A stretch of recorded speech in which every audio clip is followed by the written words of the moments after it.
I think one word that gets thrown around a lot is high demand religion. Oh, yeah. This has this negative connotation. It does. Right? Yeah. It makes you think of like Handmaid's Tale or something. And what's coming, forward from the research is that high demand religion is really the only kind of religion that lasts. And because people, they are looking for meaning. They're looking for something bigger than themselves that they can align themselves with, which means that, like you said, we can't afford to be shy about sharing the things that people might not know, but that are going to demand something of them. Yeah. Because that is really what people are looking for. And sometimes we hear the critics, but a lot of times the critics are the people that are already in the doors and have been there for a long time. And so we have to remember that there's all these other people out there, right, who are looking for those answers.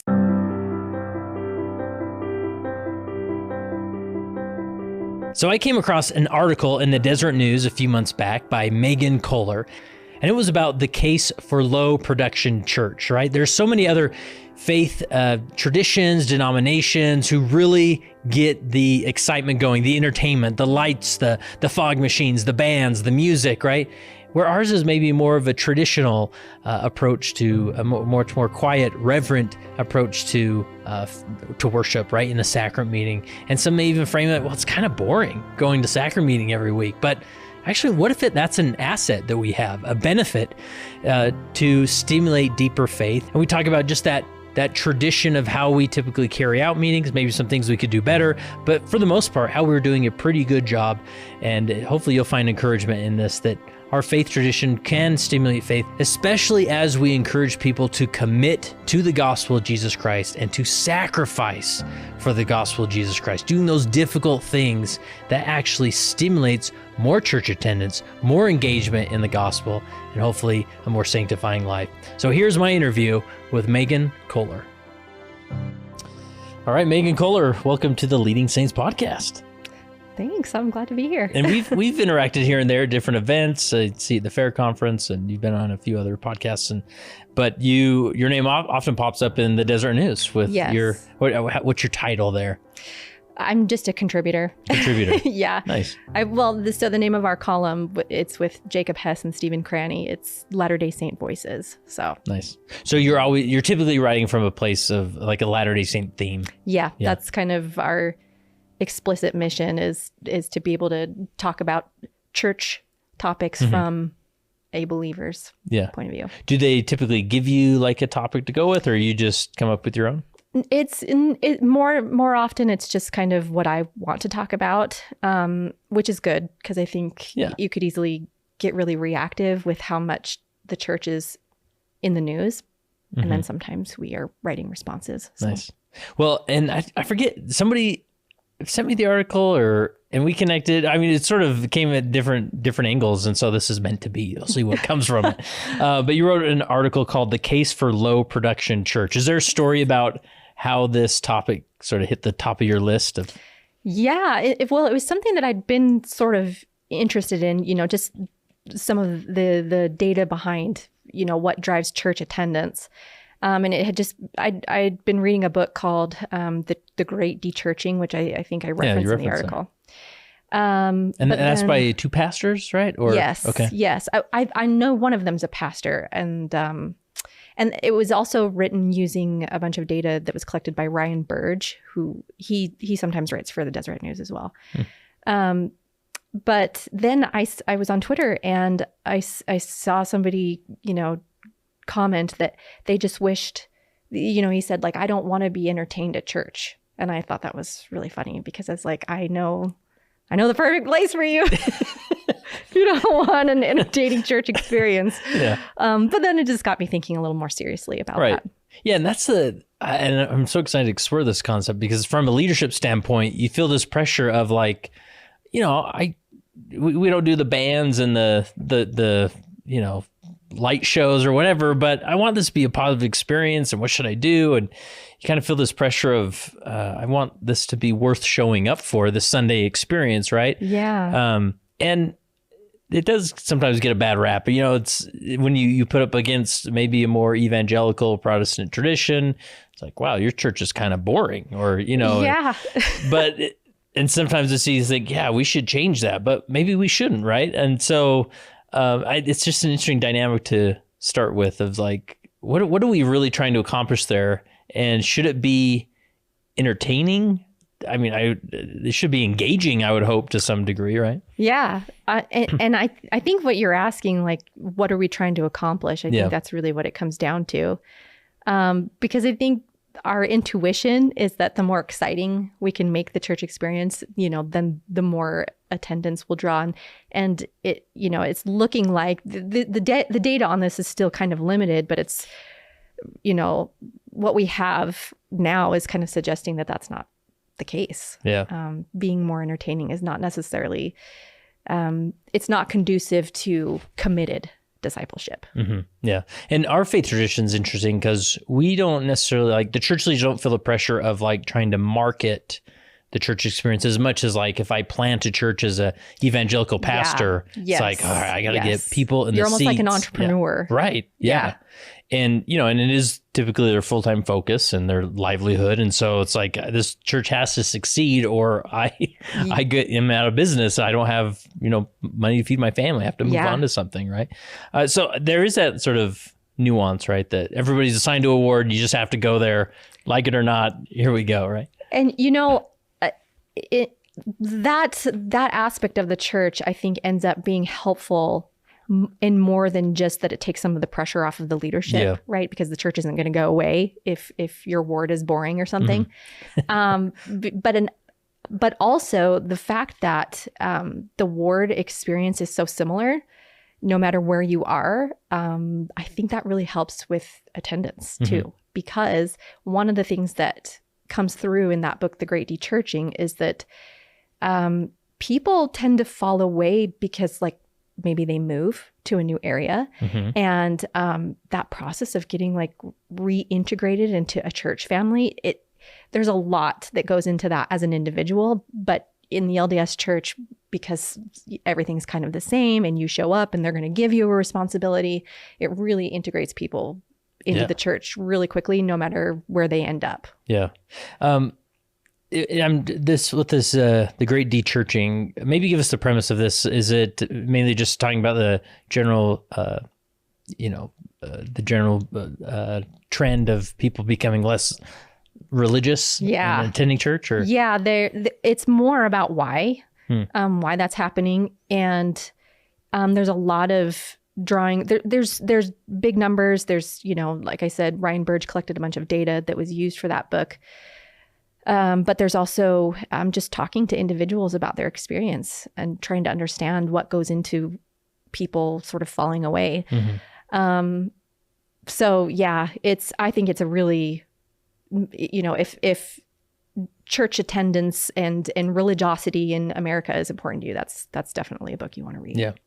I guess this came from that, that tweet you saw as far as, I don't need to be entertained at church, but because there's this feeling, at least maybe outside our faith, and sometimes it pops up in our faith, but over engineering the experience, right? And I must admit, I may sometimes be the lead person with the leading saints where talking about innovative ways of approaching things, inviting people to come into Christ, but, we can't get stuck in these rote, traditions that sometimes go stale for people. So what can we do differently, right? Yeah. And, but anything come to mind as far as this over-engineering dynamic?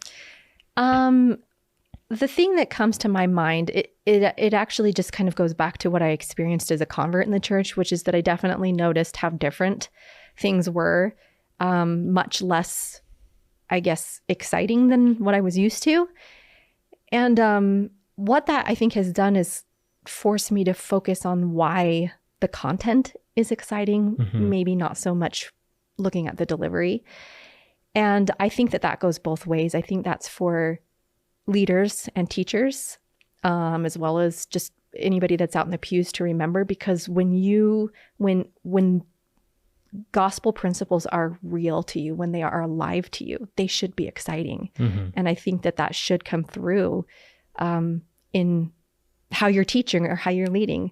And, we've all been in sort of stale lessons before, but I try to remind myself that these these principles, these answers that the restored gospel provides, there are a lot of things, but boring is not one of them, or shouldn't be one of them. So.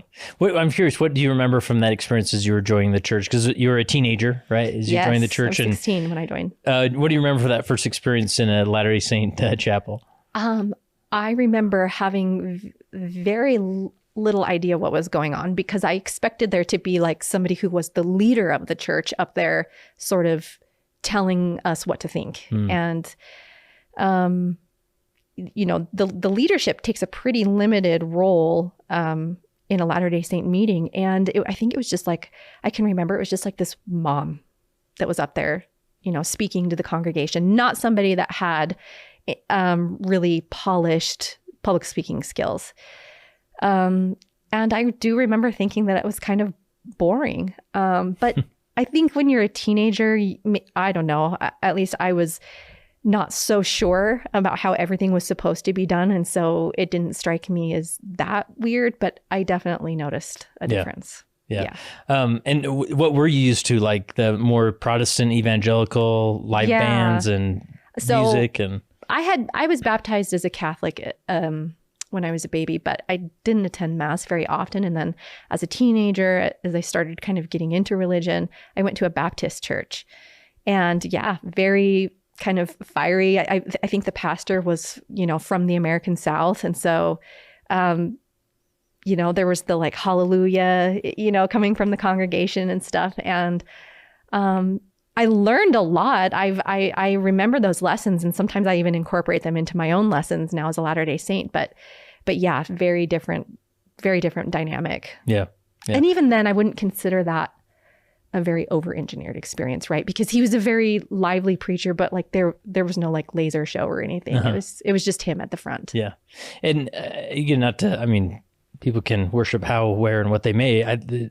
So we're not necessarily trying to bag on those that are over-engineered, but there are some churches that have the entire AV crew. It's like a stage production, right? Which, if that's how they want to worship, great, but it's not necessarily because that's the best way, or that they get the best results, right? Right. And I think you mentioned that in the article that, there's no correlation between, the entertainment value of the church and if people are showing up. Yeah, right? No. Using the limited data set that, was available to the sources that I cite in there. What is even interesting about that too is that sort of like rock concert church experience tends to not resonate as much with younger people, which was surprising to me, because that seemed to me to be the demographic that would be aimed at. But it tends to younger people more and more looking for a more traditional church experience. Yeah. And that's interesting. I did I'm good friends with Pastor Jeff from Hello Saints, and there's one video where he actually takes me to 3 different evangelical churches on a Sunday, right? And we did everything from the more liturgical, like it felt more like a LDS sacrament meeting, to the mega church, right? And maybe there's more of a casual experience as far as you can show up in Levi's and, a t-shirt and, you feel very comfortable right at home, right? But there's something of value for it that I experience in our faith tradition of like putting on the shirt and tie and helping my kids get ready for church. And I think over time it really sets it apart as we try and do on the Sabbath day, that there's a lot of value in some of those things that seem maybe old fashioned or boring or comfortable, but there's a lot of value there, right? Yeah, and probably it affects a lot how you feel showing up. I mean, I'm sure it affects the atmosphere for everybody, but like you said, it kind of forces you to set it apart. I like that. Yeah, really good stuff. Is there anything more to the like entertainment versus engagement? Is there more we could do to create that engagement? Because I feel like sometimes we get trapped on the other side of things where it's like, okay, this part where we do the ward business and, this person, and we're sort of just going through the motions, and we on paper, intellectually, we know how important the sacrament is and we do it. And then we're like, okay, this person's going, right. We're sort of, it's not very engaging. Yeah. And any thoughts on that, as far as like what advice would you give to the leaders after sitting with this topic, as far as what should we be doing more with our meetings? So I don't know. I guess I don't know what to do as far as like some kind of process or technique, right. But I really do think that sincerity is key. People feeling the truthfulness of what they're dealing with. It's so hard. It's so easy, I think, to take it for granted. Mm-hmm. And I recently went to Restore Conference, and one of the speakers there, her name's Elizabeth Oldfield. She's not a Latter-day Saint, but she was talking about how people are looking for the answers that we have as people of faith, and we sometimes forget that, and we're only talking to other people who already believe all the things that we do, right? But thinking about it from the perspective of what these things could mean to somebody who maybe isn't familiar with them or doesn't know them changes my worship experience a lot. And, even when somebody's saying something in kind of a monotone, or they're not being very engaging. And I definitely think that there's room for people to take seriously, like speaking well and looking people in the eyes when they're teaching, things like that. But just remembering that this doctrine could change somebody's life, or that it should be changing our lives, I think goes a long way towards the kind of commitment and the kind of discipleship that we're trying to facilitate at church. Mm-hmm. Yeah. And it goes a long way that oftentimes, as I have opportunity to speak different places, or, I'm a content creator, I'm always, researching some of this stuff. And I get to a point where I'm like, but everybody knows this, right? Because it becomes like common sense to me. Yeah. And I'm thinking, well, I kind of feel silly because I'm saying stuff that people already know, right? And when in reality, we have a phenomenal message, we don't realize how many people maybe aren't there yet, or don't understand it. And so for maybe the member that's been there a long time, we sort of try and play to that audience of like, let's talk about faith again. They're like, oh man, we're just talking about faith, right? Well, and I'm sure you've had this experience, but I've certainly experienced, being at church, and something that I have heard many times, I suddenly get it. Mm-hmm. The power of what's being taught comes through in some new way too. And so, even among people that have heard these things, it's different, it's not necessarily just hearing it. It's different to know it. Mm-hmm. Yeah. Yeah. Really powerful. And just maybe playing more to that audience of who's maybe seeking. Yes. That's in the room, whether they're a member of the church or not. Like, let's talk to them rather than just do the sacrament talk because we do the sacrament talk, right? Absolutely. Yeah. Yeah, that's good. So near the end of the article, you cover this as far as what does work. Like, what are generally people looking for in a church from this limited data? Anything come to the surface with that? Yeah. People are looking for discipleship. So they're looking for something that asks something of them. Mm-hmm. And I think that's a little bit counterintuitive.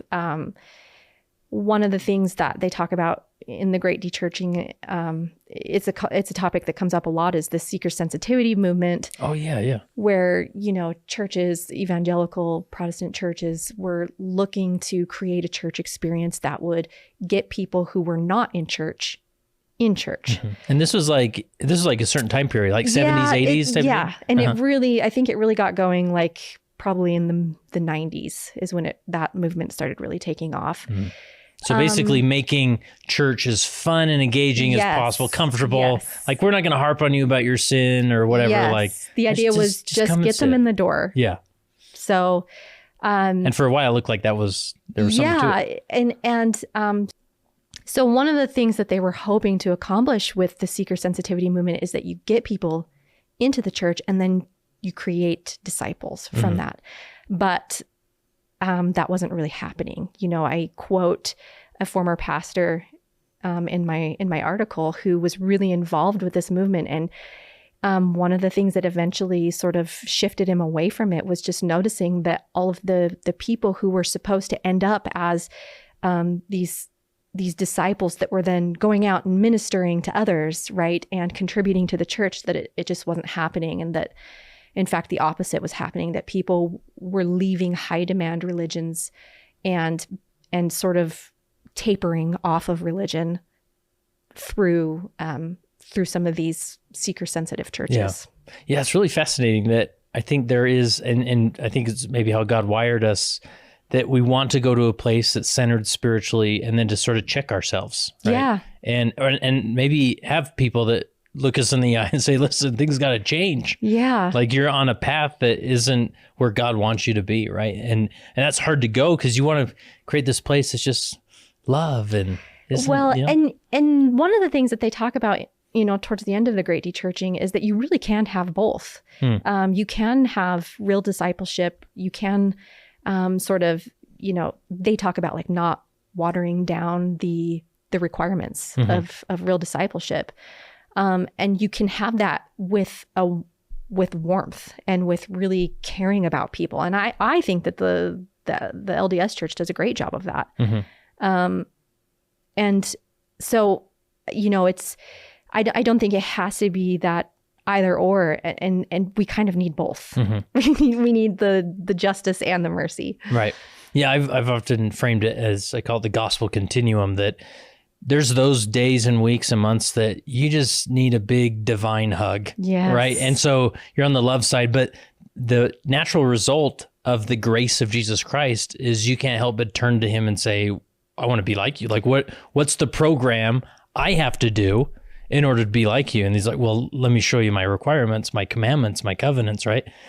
And then I see at the same time people get stuck on that love side where, this, what was it called? The seeker sensitive movement, right? We're stuck on that love side, and then we have really nothing to offer because they feel loved. Then they say, well, now what? Right? Yeah. But then on the other side, we can get really stuck in the behaviors, the checklist, where it's like, well, and so it's this natural dance of going back and forth from love to covenant, back and forth from love to commandments, and the mercy and the justice that we need that depending on where we're at in life. And that keeps us going as long as we're moving on that continuum rather than getting stuck on one side. Right. Yeah. So, yeah. Yeah. And, you were talking about covenants, and I think that's such a great way of conceiving of both, like covenants contain the requirements of discipleship, but also the promises, the blessings. And I think that what, is how people are looking for a transcendent experience at church. And a year or so ago, I wrote another article about the Great Dechurching book. And the truth is when it comes to just like social benefits, people can get those in other places much more easily. And so they don't need a church necessarily just for those reasons. They need a church for those things that our other institutions and social clubs and things cannot provide. Yeah.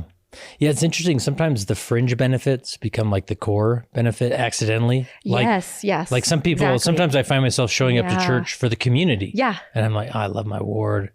We get to sit together. Here we are.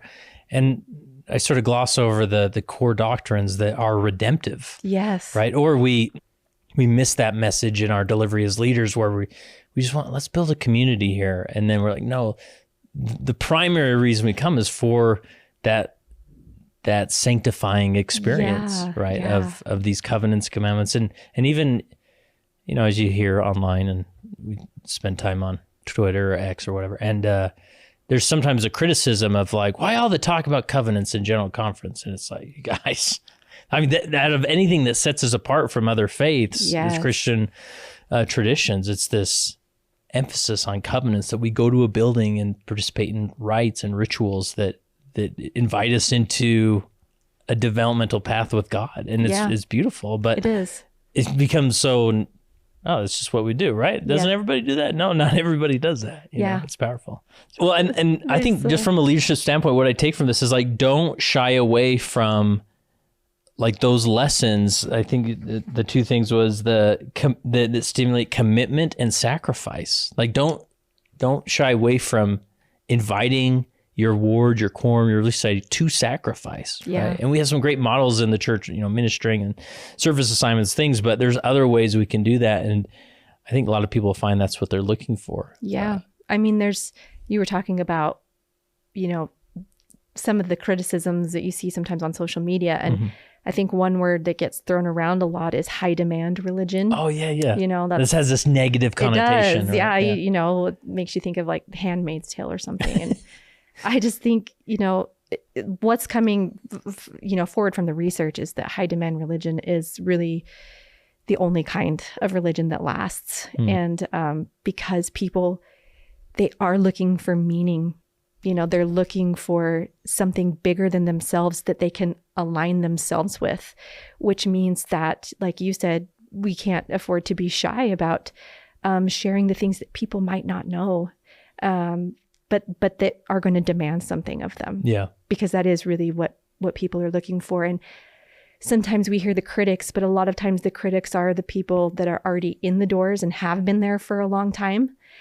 And so we have to remember that there's all these other people out there, right, who are looking for those answers. Yeah. I've often reframed that term, high demand religion, is we have a high redemptive religion. I love that. Right? Because and as we step into that redemption, it takes a lot to change someone. Yeah, exactly. And God gives us these things not to like burden us with more things to do or service assignments, but because we'll be sanctified through these processes and become redeemed. I love that. And so like own it. That's great. Like I don't know. I'd use the term high demand because God isn't just demanding just to demand, but he's inviting us into a relationship that's redemptive, and there's requirements in that. And when we feel that love, we want to do that, And I also think it's interesting just watch modern society, like from the 35,000 foot view of that people are seeking this demand or this high intensity life experience in secular context, right? Thinking of like, I don't know if you ever heard of like 75 hard. It's like this 75-day like intense experience, right? I've never done it.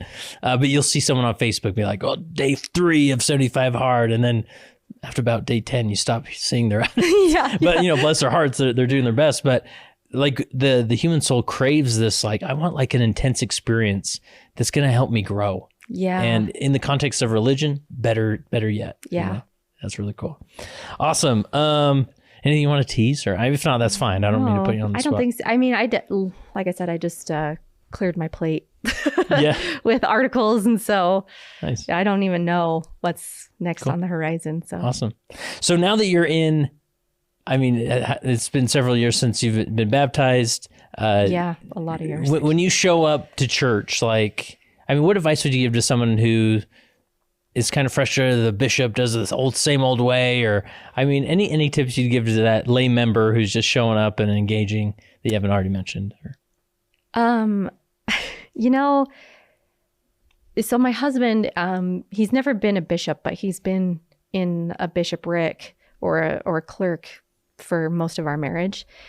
And seeing how, much he deals with in his everyday life and how tired he gets sometimes. And then he goes and gives what he can. It's just kind of reminded me that we are all doing our best, trying to, you talked about like sanctification, and another word that comes to mind is consecration. I think just remembering that person who is not a great teacher or kind of boring or does things a way you wouldn't necessarily do them, they're consecrating an incredible amount of time and energy. And when I think about it from that perspective, it makes me want to criticize less and want to roll up my sleeves a little bit more and say, hey, how can I help? What can I take off of your plate? Because my husband, he's come home sometimes with extra burdens, I think, that people have given him and, criticizing his service. And he wants to do better. He always wants to do better. But I think maybe just remembering that a lot of times people are doing their best. Yeah, perfect. And then lastly, what final encouragement would you have for a room full of church leaders who are trying to create an engaging experience, but a sacred experience in their church? I really just think like conversion, just when the scriptures talk about singing the song of redeeming love, I think they mean that those doctrines are close, they're powerful, they're fresh, they're real to you because you're using them and you understand what they mean. And learning from people who feel that, who really feel sincerely the power and the joy that those doctrines give. I don't know that there's anything that is really better than that, for those who are earnestly seeking.